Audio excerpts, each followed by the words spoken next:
Hello everyone, welcome to all of you. आज के इस वीडियो में हम लोग छोटा नागपुर काश्तकारी अधिनियम से संबंधित महत्वपूर्ण प्रश्नों को हम लोग हल करेंगे, जो कि एग्जाम की दृष्टि से बहुत ज़्यादा महत्वपूर्ण है। तो चलिए फिर वीडियो शुरू करते हैं। तो क्वेश्चन नंबर पहला है, छोटा नागपुर काश्तकारी अधिनियम का ब्लूप्रिंट किसने तैयार किया था? तो ऑप्शन फर्स्ट है जॉन हॉफमैन, ऑप्शन सेकेंड है जॉन डाल्टन, ऑप्शन थर्ड है कार्निंघम और ऑप्शन फोर्थ है इनमें से कोई नहीं। तो इसका सही आंसर क्या हो जाएगा? जॉन डाल्टन द्वारा तैयार किया गया था। और यह कब तैयार किया गया? 1908 ईस्वी में तैयार किया गया। और लागू कब हुआ? यह 11 नवंबर 1908 में लागू हुआ। और यह भी पूछता है कि किन किन क्षेत्रों में लागू हुआ। यह उत्तरी छोटा नागपुर और दक्षिणी छोटा नागपुर के क्षेत्रों में लागू हुआ। और यह भी पूछा जा सकता है कि यह कहाँ लागू नहीं हुआ। तो यह संथाल परगना के क्षेत्रों में लागू नहीं हुआ। तो इन बातों को आप अपने ध्यान में रखिएगा।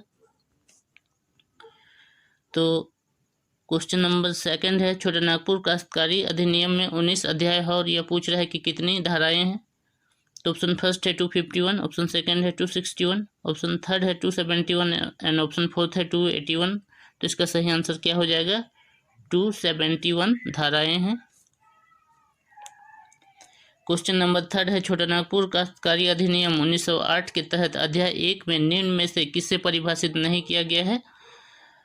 ऑप्शन फर्स्ट है भूस्वामी, ऑप्शन सेकंड है भूगत बंद बंधक, ऑप्शन थर्ड है कोरकर एंड ऑप्शन फोर्थ है महाजन। तो इसका सही आंसर क्या हो जाएगा? भूस्वामी को परिभाषित किया गया है अध्याय 1 में, भूगत बंद बंधक को भी परिभाषित किया गया है, कोरकर को भी परिभाषित किया गया है, महाजन को परिभाषित नहीं किया गया है। तो इसका सही answer option fourth. Question number 4 है, छोटा नागपुर काश्तकारी अधिनियम 1908 की धारा 8 में किसका उल्लेख है? ऑप्शन फर्स्ट है रैयत, ऑप्शन सेकंड है मुंडारी, ऑप्शन थर्ड है खुटकटीदार एंड ऑप्शन फोर्थ है मुंडारी और खुटकटीदार। तो इसका सही आंसर क्या हो जाएगा? अध्याय धारा 8 में मुंडारी और खुटकटीदार का उल्लेख मिलता है। तो इसका सही आंसर क्या हो जाएगा? ऑप्शन फोर्थ हो जाएगा। क्वेश्चन नंबर 5 है, छोटा नागपुर काश्तकारी अधिनियम 1908 के अध्याय 3 में किसका उल्लेख मिलता है? तो ऑप्शन फर्स्ट है भूधारक, ऑप्शन सेकंड है काश्तकारों का वर्ग, ऑप्शन थर्ड है रैयत एंड ऑप्शन फोर्थ है इनमें से सभी। तो इसका सही आंसर क्या हो जाएगा? इसका सही आंसर हो जाएगा भूधारक का उल्लेख मिलता है अध्याय 3 में। क्वेश्चन नंबर 6 है, छोटा नागपुर काश्तकारी अधिनियम 1908 की धारा 10 में क्या उल्लेख है? ऑप्शन फर्स्ट है किसी भूमिहर की जमीन के लगान में वृद्धि नहीं होगी, ऑप्शन थर्ड है ऑप्शन सेकंड है रैयत वैसा व्यक्ति जिसने खेती करने के लिए भूमि धारण करने का अधिकार प्राप्त किया हो, ऑप्शन थर्ड है मुंडारी एवं खुटकटीदार की परिभाषा एंड ऑप्शन फोर्थ है इनमें से कोई नहीं। तो धारा 10 में क्या चीज का उल्लेख है? कि किसी भी भूमिहर की जमीन के लगान में वृद्धि नहीं होगी। इस बात को याद रखिएगा। क्वेश्चन नंबर 7 है, छोटा नागपुर काश्तकारी अधिनियम 1908 के किस अध्याय में रैयत शब्द को परिभाषित किया गया है? तो ऑप्शन फर्स्ट है अध्याय 2, ऑप्शन सेकंड है अध्याय 3, ऑप्शन थर्ड है अध्याय 4 एंड ऑप्शन फोर्थ है अध्याय 5। तो इसका सही आंसर क्या हो जाएगा? रैयत शब्द को अध्याय 4 में परिभाषित किया गया है। क्वेश्चन नंबर 8 है, बंदोबस्त रैयत की परिभाषा किस धारा में दी गई है? तो ऑप्शन फर्स्ट है 17, ऑप्शन सेकंड है 19, ऑप्शन थर्ड है 23 एंड ऑप्शन फोर्थ है 29। तो इसका सही आंसर क्या हो जाएगा? रैयत बंदोबस्त रैयत की परिभाषा धारा 17 में दी गई है। क्वेश्चन नंबर 9 है, संथाल परगना भूधारण अधिनियम कब पारित हुआ? ऑप्शन फर्स्ट है 1940, ऑप्शन सेकंड है 1945, ऑप्शन थर्ड है 1949 एंड ऑप्शन फोर्थ है 1950। तो इस बात को याद रखिएगा कि यह 1950 ईस्वी में पारित हुआ था संथाल परगना भूधारण अधिनियम। क्वेश्चन नंबर 10 है, छोटा नागपुर काश्तकारी अधिनियम 1908 के अध्याय 5 में किसका उल्लेख है? ऑप्शन फर्स्ट है खुटकटीदार अधिकार प्राप्त रैयत, ऑप्शन सेकंड है भूधारक, ऑप्शन थर्ड है अनाधिभोगी रैयत एंड ऑप्शन फोर्थ है बंजर भूमि का बंदोबस्त। तो इसका सही आंसर क्या हो जाएगा? अध्याय 5 में खुटकटी अधिकार प्राप्त रैयत का उल्लेख मिलता है। क्वेश्चन नंबर 11 है, छोटा नागपुर काश्तकारी अधिनियम 1908 की किस धारा में छूट प्राप्त भूमियों के संबंध में उल्लेख मिलता है? ऑप्शन फर्स्ट है धारा 41, ऑप्शन सेकंड है धारा 42, ऑप्शन थर्ड है धारा 43 एंड ऑप्शन फोर्थ है धारा 44। तो इसका सही आंसर क्या हो जाएगा? धारा 43 में इसका उल्लेख मिलता है। किसका? छूट प्राप्त भूमियों का उल्लेख मिलता है धारा 43 में। क्वेश्चन नंबर 12 है, निम्न में से किसके नेतृत्व में सन 1862 ईस्वी में भुईहरी सर्वे आरंभ किया गया? तो ऑप्शन फर्स्ट है बाबू राखलदास हल्दर, ऑप्शन सेकंड है डाल्टन, ऑप्शन थर्ड है Yatindra Bose and option fourth है इनमें से कोई नहीं। तो इसका सही आंसर क्या हो जाएगा?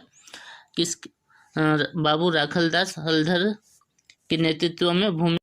क्वेश्चन नंबर 13 है, ब्रिटिश सरकार द्वारा भू राजस्व की प्राप्ति के लिए किस अधिनियम का प्रयोग किया गया था? ऑप्शन फर्स्ट है रेगुलेशन अधिनियम 1792, ऑप्शन सेकंड है रेगुलेशन अधिनियम 1793, ऑप्शन थर्ड है रेगुलेशन अधिनियम 1773 एंड ऑप्शन फोर्थ है रेगुलेशन अधिनियम 1893। तो इसका सही आंसर क्या हो जाएगा? किस अधिनियम का प्रयोग किया गया था? रेगुलेशन अधिनियम 1793।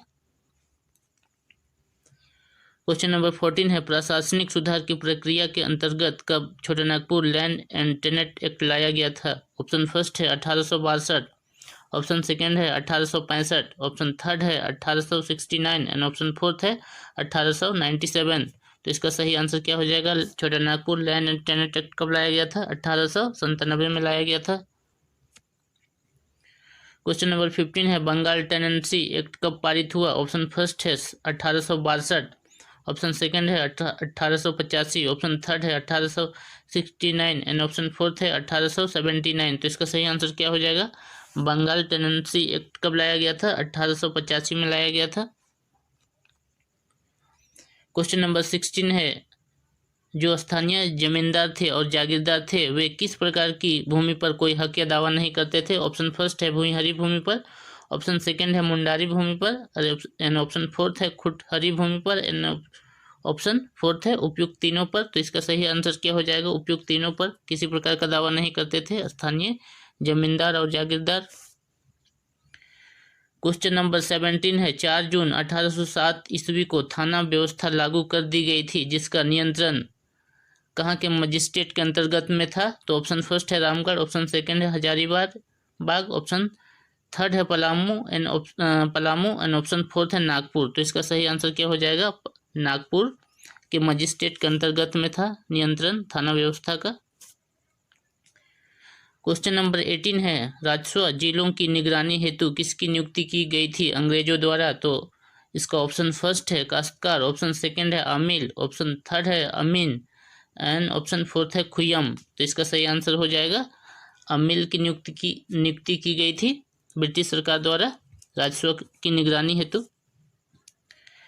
क्वेश्चन नंबर 19 है, अनादि भोगी रैयत को बेदखल किए जाने का आधार कितनों दिनों के अंदर पिछले 2 वर्ष का लगान चुकाने में असफल रहने पर होगा? तो क्वेश्चन ये पूछ रहा है कि मान लिया जाए आपके पास कोई जमीन है और आप उसको किसी को पट्टे पे दिए हो, तो ये पूछ रहा है कि अगर वह कितने वर्ष तक अगर वह अपने जो जमीन आपसे लिया है उसका लगान नहीं चुकाएगा तो उसे बेदखल किया जा सकता है, ये पूछ रहा है। तो ऑप्शन फर्स्ट है 58 दिन, ऑप्शन थर्ड है 65 दिन, ऑप्शन सेकंड है 75 दिन एंड ऑप्शन थर्ड है 90 दिन। तो इसका सही आंसर क्या हो जाएगा कि अगर वो 90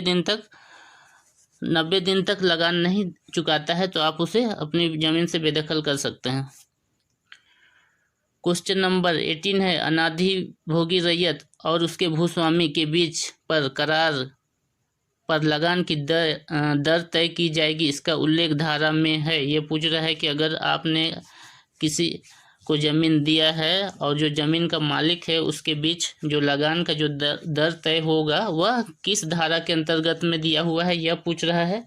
तो इसका पहला ऑप्शन क्या है 36, दूसरा ऑप्शन है 38, तीसरा ऑप्शन है 40 एंड चौथा ऑप्शन है 41। तो इसका सही आंसर क्या हो जाएगा? 38 में दिया गया है।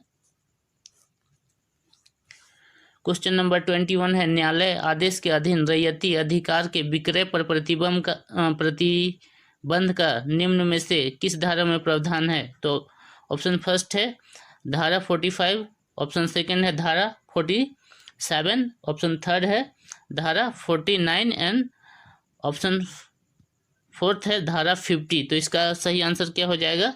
धारा 49 में दिया गया है।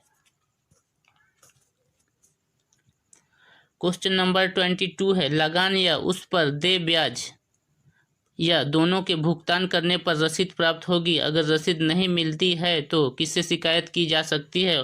ऑप्शन फर्स्ट है उपायुक्त, ऑप्शन सेकंड है प्रखंड विकास पदाधिकारी, ऑप्शन थर्ड है ग्राम प्रधान एंड ऑप्शन फोर्थ है मुख्यमंत्री। तो क्वेश्चन ये पूछ रहा है कि मान लिया जाए आपके पास कोई ज़मीन है और आपने उस ज़मीन का लगान चुकाया है, लेकिन आपको उसका रसीद नहीं मिला है, तो आप किससे शिकायत कर सकते हैं? तो किससे कर सकते हैं? उपायुक्त से इसकी शिकायत कर सकते हैं। क्वेश्चन नंबर 23 है, किसके आदेश के बिना किसी काश्तकार को काश्तकारी से बेदखल किया जा सकता है? ये तो क्वेश्चन थोड़ा सा गलत यहाँ पे लिखा हुआ है कि ये होना चाहिए था कि किसके आदेश के बिना किसी काश्तकार को काश्तकारी से बेदखल नहीं किया जा सकता है। तो ऑप्शन फर्स्ट है अनुमंडल अधिकारी, ऑप्शन सेकंड है ग्राम प्रधान, ऑप्शन थर्ड है राज्यपाल एंड ऑप्शन फोर्थ है उपायुक्त। तो क्वेश्चन ये पूछ रहा है कि मान लिया जाए आपने किसी को ज़मीन दिया है, मान लिया जाए आपके पास कोई ज़मीन है, लेकिन आपको खेती करने से वंचित नहीं किया जा सकता। कब तक नहीं किया जा सकता? जब तक उपायुक्त का कोई आदेश नहीं आता है, तब तक आपको खेती करने से रोका नहीं जा सकता। तो ये थे इस वीडियो के महत्वपूर्ण क्वेश्चन। अगर आपको वीडियो पसंद आया हो तो इसे अपने दोस्तों में शेयर करें, और अगर आप हमारे चैनल पर नए आए हो तो हमारे चैनल को सब्सक्राइब कर दें। Thanks for watching.